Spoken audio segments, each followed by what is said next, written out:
వృశ్చికము, వృశ్చిక లగ్నం ప్రధానంగా తీసుకోండి, లేదా వృశ్చిక రాశి. మీకు లైఫ్ అద్భుతంగా ఉండాలంటే ఏం చేసుకోవాలి, ఎటువంటి విషయాల పట్ల జాగ్రత్తగా ఉండాలి, ఏ విషయాల పట్ల మీకు బాగా కలిసి వస్తుంది అనే అనేకమైనటువంటి అంశాలతో పాటు మనము అష్టమ స్థానం గురించి తెలుసుకుందాం ఈ యొక్క వీడియోలో. అంటే 8th హౌస్ రిలేటెడ్ ప్రిడిక్షన్స్, అసలు మనం ఏం తెలుసుకోవచ్చు, 8th హౌస్లో అసలు ఏముంటుంది అనేటువంటి విషయాలు చెప్తుంది నేనైనప్పటికీ చెప్పిస్తుంది సాక్షాత్ లలిత అమ్మవారిగా భావిస్తూ. ప్రధానంగా ఇక్కడ ఈ 8th హౌస్ ఏదైతే ఉందో ఇది అష్టమ స్థానము అంటారు. న్యాచురల్ 8th లార్డ్ కూడా కుజుడవుతాడు. వృశ్చిక రాశిగా తీసుకుంటాం 8th హౌస్. సో వృశ్చికంలో జన్మించారు, ఉదాహరణ వృశ్చిక లగ్నంలో పుట్టారు అనుకుందాం. మీకు ఉండేటువంటి స్ట్రెంగ్త్ ఏమిటి అంటే సెల్ఫ్ కాంపిటీషన్. నేను ఎదగాలి, నేను ప్రతిదీ కాంపిటేటివ్గా ఫీల్ అవుతూ ఉంటారు. ఒక రకంగా అది హెల్దీ కాంపిటీషన్, చాలా మంచిది. అలాగే వీళ్ళకి సంతానం కలిగినప్పటి నుంచి ఫైనాన్షియల్ గ్రోత్ పెరుగుతుంది వృశ్చికంలో పుట్టినటువంటి వారికి. కాకపోతే ఇక్కడ ఏంటంటే శని ఉండే స్థితిని బట్టి మీకు ప్రాపర్టీ సంపాదిస్తారా సంపాదించారా అనేది మీ 4th హౌస్ శనిని చూసుకోవాలి. సాటర్న్ పాడేయాడు, మీ పేరు మీద ప్రాపర్టీస్ తీసుకోకూడదు, గుర్తుపెట్టుకోండి ప్రధానంగా. అలాగే ఇక్కడ జీవిత భాగస్వామితో చాలా అట్రాక్టివ్గా ఉంటారు వీళ్ళు కూడా. అయితే మీ యొక్క జీవిత భాగస్వామి రకరకాల ప్రాంతాలకు వెళ్తుంటేనే ఎదుగుదల ఉంటుంది, మీ లైఫ్లో కూడా చాలా బాగుంటుంది. అండ్ అలాగే government related, teaching, training, consultancy related, auditing related ఈ రంగాల్లో మీరు బాగా కలిసి వస్తుంది. మీకు మెడికల్ కావచ్చు, మేనేజింగ్ లెవెల్లో ఉండేటువంటి వారికి, because of 10th lord is sun అయ్యాడు కాబట్టి. అయితే ఇక్కడ చంద్రుడు బాధకుడు అంటారు కాబట్టి ఈ చంద్రుడు యొక్క స్థితి కనుక సరిగ్గా లేకపోతే తల్లిదండ్రులతో ఉండే రిలేషన్ కూడా కొంత పాడవుతూ ఉంటుంది. బికాజ్ ఆఫ్ తల్లికి కారకుడు 4th and 3rd లార్డ్షిప్ వచ్చింది, చంద్రుడేమో బాధకుడు అయ్యాడు కాబట్టి మీకేంటంటే ఇక్కడ న్యాచురల్గా అంటే ఇక్కడ జన్మజాతకంలో ఉండే గ్రహాల యొక్క స్థితిని బట్టి ఒక యోగం ఫామ్ అవుతుంది. కొంతమందికి వాళ్ళు పుట్టిన లగ్నాన్ని బట్టి, వాళ్ళు పుట్టిన నక్షత్రాన్ని బట్టి, వాళ్ళు పుట్టిన రాశిని బట్టి కూడా అది జనరల్గా ఫామ్ అయిపోతాయి.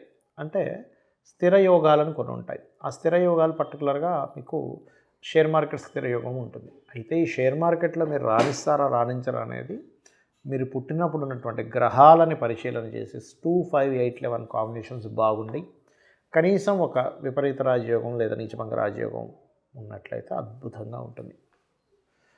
సో మీరు ఒక షేర్ మార్కెట్లోకి వెళ్ళాలి అంటే ఇది పర్టికులర్గా మీరు పరిశీలన చేసుకోవాలి. ఇక మనం న్యాచురల్గా 8th హౌస్లో ఎటువంటి అనాలిసిస్ చూస్తాం తెలుసుకుందాం. 8th హౌస్ సిగ్నిఫైస్ మీ యొక్క ఆయుష్, మీ యొక్క రీసెర్చ్. ఎందుకంటే ఎన్ని యోగాలు ఉన్నా ఆయుష్ లేకపోతే అన్ని యోగాలు కూడా వేస్ట్ అయిపోతాయి. కాబట్టి అష్టమ స్థానాన్ని బలం పెంచుకోవాలంటే ఏం చేయాలి, ఇక్కడ అష్టమ స్థానం యొక్క బలాన్ని పెంచుకోవడానికి శాస్త్రాల్లో కొన్ని చెప్పారు సాధనలు. కాలరాత్రి సాధన అంటే ఆయుష్ని పెంచుకునే సాధనలో కాలరాత్రి, కాలభైరవుడి యొక్క సాధన, చంద్రమౌళీశ్వర అంటే చంద్రశేఖర పాహిమాం అనేటు ఉంటుంది, అది చదువుకున్నట్లయితే కూడా ఆయుష్ పెరుగుతుంది. 8th హౌస్లో ప్లానెట్స్ ఎలా ఉన్నాయి, 8th లార్డ్ ఎలా ఉన్నాడు, సాటర్న్ 8thలో ఉంటే చాలా మంచి ఆయుష్ అని చెప్తూ ఉంటారు. రీసెర్చెస్ పరంగా కూడా బాగా కలిసి వస్తుంది. 8th హౌస్ బాగుంటే PhDs చేయగలుగుతారు, రీసెర్చ్ చేయగలుగుతారు, అకల్ట్ రిలేటెడ్ నేర్చుకోగలుగుతారు, నిధులు దొరుకుతాయి. తాతగారి ఆస్తిని కూడా, ఆస్తి మీకు వస్తుందా లేదా, లేకపోతే గొడవల్లో ఉందా, దాన్ని యాజ్ ఇట్ ఈస్గా మీరు అనుభవించకూడదా, దాన్ని అమ్మేసి ఇంకోటి కొనుక్కోవడం బెటరా అనేటువంటి విషయాలన్నీ కూడా మీ 8th హౌస్లో ఉంటాయి. కొంతమందికి చూడండి కొన్ని సీక్రెట్ ఆర్గన్స్ విషయంలో కొన్ని ఇబ్బందులు వస్తూ ఉంటాయి. సెక్సువల్ డిజీజెస్ కావచ్చు, లేకపోతే కొన్ని ఇబ్బందులు ఉంటూ ఉంటాయి, పైల్స్ లాంటివి కావచ్చు, ఇవన్నీ కూడా 8th హౌస్.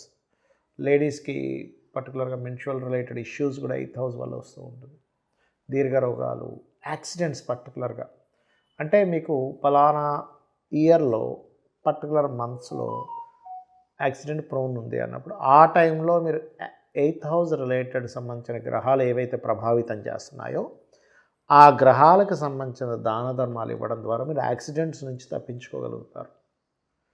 సో ఈ వృశ్చికం వారు ఎక్కువగా దత్తాత్రేయుడు ఆరాధన చేయడం మంచిది.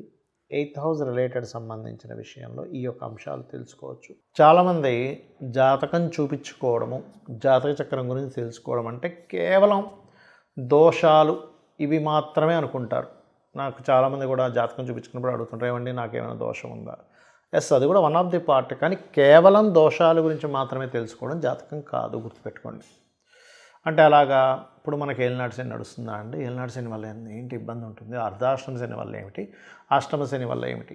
ఎస్, దాని ప్రభావం కొంత ఉంటుంది, ఉండదని నేను చెప్పట్లే. కానీ అది మాత్రమే జీవితం కాదు, గుర్తుపెట్టుకోండి. అనాలిసిస్, లగ్నం గురించి అనాలిసిస్, కుటుంబ స్థానం గురించి లేదా ధనస్థానం గురించి అనాలిసిస్. కేవలం ఏలినాటి శనుల గురించి, అర్ధాష్టమ శనుల గురించి, అష్టమ శనుల గురించి మాట్లాడడమే జ్యోతిష్యం కాదు. కేవలం మీకు ఫలానా ఏమంటారు బాలారిష్ట దోషాలు ఉన్నాయి చిన్నప్పుడు. చాలామంది ఏమనుకుంటారంటే చిన్నప్పుడు ఉన్న బాలారిష్ట దోషాలు నీకు పెద్ద కూడా నాకు ఎటువంటి శాంతులు జరిపించలేదు కాబట్టి నా జీవితం ఇలా ఉందనుకుంటారు. కాదు, ఇట్స్ వెరీ క్లియర్. మీ యొక్క పర్సనల్ చార్ట్లో ఏ మహాదశ నడుస్తుంది, ఏ అంతర్దశ నడుస్తుంది, అసలు మీ పర్పస్ ఏమిటి, పుట్టినందుకు పర్పస్ ఏమిటి. పర్పస్ అంటే ఎట్లా తెలుసుకుంటాము అంటే ప్రతి జీవి కూడా భూమి మీద ఒక పర్పస్లో జన్మనెత్తడం జరుగుతుంది. ప్రతి జీవి ఆ పర్పస్ మనం తెలుసుకున్నప్పుడు మనకేమవుతుందంటే ఎస్, ఓహో నేను దీని గురించి జన్మించాను కదా, నేను ఎందుకు వేరే విషయాల గురించి బాధపడాలి అని అనిపిస్తూ ఉంటుంది. అలా ఏంటంటే ఇది కేవలం ఏదో సర్పదోషం ఉందంటండి, కాల్సప దోషం ఉందంటండి. అంటే నేను అనేది ఏంటంటే ఒక చిన్న ఎగ్జాంపుల్ చెప్తాను చూడండి. ఒక వ్యక్తికి సంథింగ్ ఏదో హెల్త్ ఇష్యూ వచ్చింది అనుకుందాం. మనిషి అంతా బాగానే ఉన్నాడు, సమ్ హెల్త్ ఇష్యూ వచ్చింది, కాళ్ళు నొప్పులు వచ్చాయి, లేకపోతే సైనస్ ప్రాబ్లం ఉంది, లేకపోతే ఇంకోటి ఏదో మైగ్రేన్ ఉంది, లేకపోతే సమ్ బ్రీతింగ్ ఇష్యూ ఉంది, లేకపోతే బాగా సన్నగా ఉన్నాడు, లేకపోతే బాగా లావుగా ఉన్నాడు. అదొక్కటే నీ జీవితాన్ని నిర్ధారిస్తుందా? Just thing. అదొకటే కాదుగా మిగతా చాలా అంశాలు ఉన్నాయి నీ జాతకం, నీ యొక్క లైఫ్లో. అదొక ప్రాబ్లం మాత్రమే, దాన్ని నువ్వు ఎట్లా క్లియర్ చేసుకోవాలి అంతే. ఏలినాటి శని మాత్రమే నీ జీవితాన్ని నిర్ధారించదు. అలా అయితే ప్రపంచంలో ఎవ్వరూ కూడా సక్సెస్ అవ్వకూడదు. ఎందుకంటే అందరికీ ఏలినాటి శని వస్తుంది, అందరికీ అర్ధాష్టమ శని వస్తుంది, అందరికీ అష్టమ శని వస్తుంది, ప్రతి ఒక్కరికి వస్తుంది. వాళ్ళ లైఫ్స్లో ఆల్మోస్ట్ మూడు సార్లు వస్తుంది ప్రతిదీ కూడా. అంటే ఆల్మోస్ట్ వాళ్ళ లైఫ్లో 10 times, 9 to 10 times, ఇంకొంతమందికి 12 times కూడా రావచ్చు, ఇంకా ఎక్కువ కాలం బ్రతికిన వారికి వస్తుంది. అంటే ఖచ్చితంగా ప్రతి ఒక్కరూ ఇంకా ఎందుకు పనికి రాకుండా పోవాలి. మరి అందరికీ అలా జరగట్లేదు అంటే దాని అర్థం ఏమిటి? ఆ సమయాల్లో కొంచెం స్లో మూమెంట్ ఉంటుంది లైఫ్. అంతేకాని కంప్లీట్గా మీ లైఫ్ మొత్తం ఎందుకు పనికి రాకుండా పోతుంది అనేది నెగటివ్ థాట్ని ఫస్ట్ తీసేయండి. ఎందుకంటే జ్యోతిష్యం అనేటువంటిది నీకు దారిని చూపించేది, వెలుగుని చూపించేదో, భయపెట్టేదో, నీకు అధైర్యాన్ని ఇచ్చేదో, లేకపోతే నువ్వెందుకు పనికిరావని చెప్పేదో, నీకేది సాధ్యం కాదు, నువ్వు ఇంట్లో కూర్చోమని చెప్పేది జ్యోతిషాస్త్రం కాదు. కాకపోతే సరే ఒక పలానా ఇన్వెస్ట్మెంట్ చేస్తున్నాం, this is right time or not, అంటే ఈ నెలలో చేయొచ్చా, గ్రహాలు ఏమైనా ఇన్వెస్ట్మెంట్ స్థానాన్ని ఏమైనా మనకి అక్కడ ప్రభావితం చేస్తున్నాయా, సో నేను ఎందులో ఇన్వెస్ట్మెంట్ చేస్తే తగ్గలను. ఎందుకంటే investment is most important thing in life. నువ్వు మొత్తం సంపాదించి ఒక 5 ఏళ్ళలో 10 ఏళ్ళు సంపాదించిన డబ్బులంతా తీసుకెళ్ళి ఇంకో దగ్గర నువ్వు పెడుతున్నావు. సో దానికి ఏమిటి? అలాగే ఒక జీవిత భాగస్వామిని తెచ్చుకుంటున్నావు, what is the right time. నువ్వు ఒక ఇల్లు కట్టుకుంటున్నావు, what is the right time. నువ్వు ఒక వాహనం కొనుక్కుంటున్నావు, what is the right time.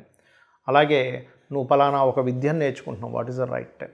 Right అంటే నీకు ఇది వేస్టేజ్ అయిపోతుందా? కొంతమంది చూడండి బాధపడుతూ ఉంటారు, అయ్యో మా అబ్బాయికి ఇంత చదివించామండి, తీరా చూస్తే ఇప్పుడేమో అందులో ఇతరులోనే జాబ్ చేస్తున్నాడు, అసలు దానికి సంబంధమే లేదండి అని తల్లిదండ్రులు కన్నీరు కారుస్తూ ఉంటారు, బాధపడుతూ ఉంటారు.